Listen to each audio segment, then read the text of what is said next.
ఆలయాలు మన సంస్కృతి సాంప్రదాయాలకు ఆనవాళ్లు. ఒక్కో ప్రదేశంలో ఒక్కో దేవతామూర్తి ప్రసిద్ధి. అక్కడ ప్రజల ఆచార వ్యవహారాల్ని బట్టి పూజాధికాలు నిర్వహిస్తూ ఒక్కో పేరుతో పిలుచుకుంటుంటారు. అలాంటిదే ఇప్పుడు మనం చెప్పుకునే ఆలయం కూడా.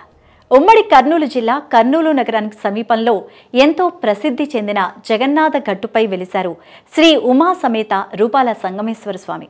శ్రీశైలం వెళ్లే దారిలో మార్గమధ్యంలో అంటే ప్రస్తుతం నందికొట్కూరు నియోజకవర్గంలో ఉన్నటువంటి సప్తనదుల సంగమం సంగమేశ్వరంలో కృష్ణ, వేణు, తుంగ, భద్ర, మలాపహరిణి, భీమానది, భవనాసిని అనే 7 నదులు కలిసే ప్రాంతంలో ఉన్న సంగమేశ్వరం, సిద్ధేశ్వరం, మల్లేశ్వరం, కపిలేశ్వరం, సోమేశ్వరం అనే 5 క్షేత్రాలు ఎంతో ప్రాచీనమైన శివాలయాలు. వీటిలో కొన్ని ఆలయాలు నీట మునిగిపోగా ఎంతో వ్యయ ప్రయాసలు కోర్చి వాటిని యథాతథంగా పునర్నిర్మించారు.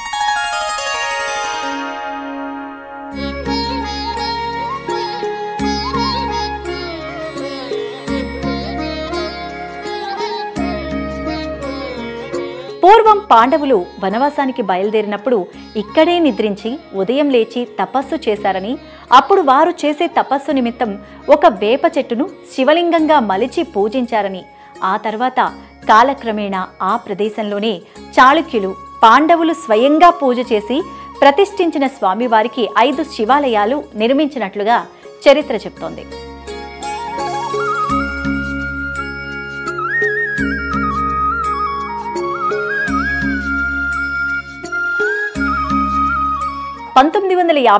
ప్రాంతంలో శ్రీశైలం డ్యాం నిర్మాణం చేపట్టడంతో డ్యాం నీటి ప్రవాహం నిల్వ చేసే సమయంలో ఆ నీళ్లు బ్యాక్ వాటర్ కారణంగా సంగమేశ్వరంలోని పాండవులు ప్రతిష్ఠించిన శివలింగం, చాళుక్యులు నిర్మించిన ఆలయం కాస్త నీటిలో మునిగిపోవడం జరిగింది. దీంతో ఆలయానికి వచ్చే భక్తులు ఎంతగానో బాధపడేవారు.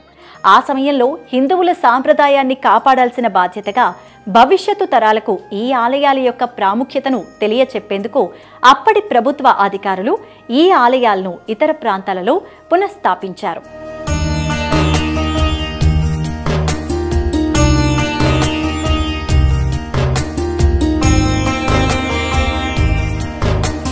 చాళుక్య మహారాజులు నిర్మించిన ఈ 5 శివాలయాలలో ఒకటి కర్నూలు పట్టణంలోని ఎత్తైన ప్రదేశం జగన్నాథ గట్టుపై ప్రతిష్ఠించారు.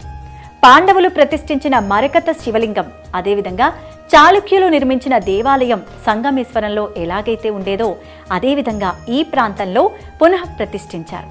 ఎంతో ప్రాముఖ్యత కలిగిన ఈ దేవాలయాన్ని ఇంకా అభివృద్ధి చేయాల్సి ఉంది. ప్రస్తుతం నగరానికి దూరంగా ఉన్న ఈ దేవాలయాన్ని ఎవ్వరూ పట్టించుకోవడం లేదు. అక్కడ స్వామివారికి అందుతున్న నిత్య కైంకర్యాలు కూడా అంతంత మాత్రమే. కనీసం దేవాదాయ శాఖ ఈ ఆలయ అభివృద్ధికి కృషి చేసి ఆలయం యొక్క ప్రాముఖ్యతను అందరికీ తెలియజేయాల్సిన అవసరం ఎంతైనా ఉందని పలువురు భక్తులు కోరుకుంటున్నారు.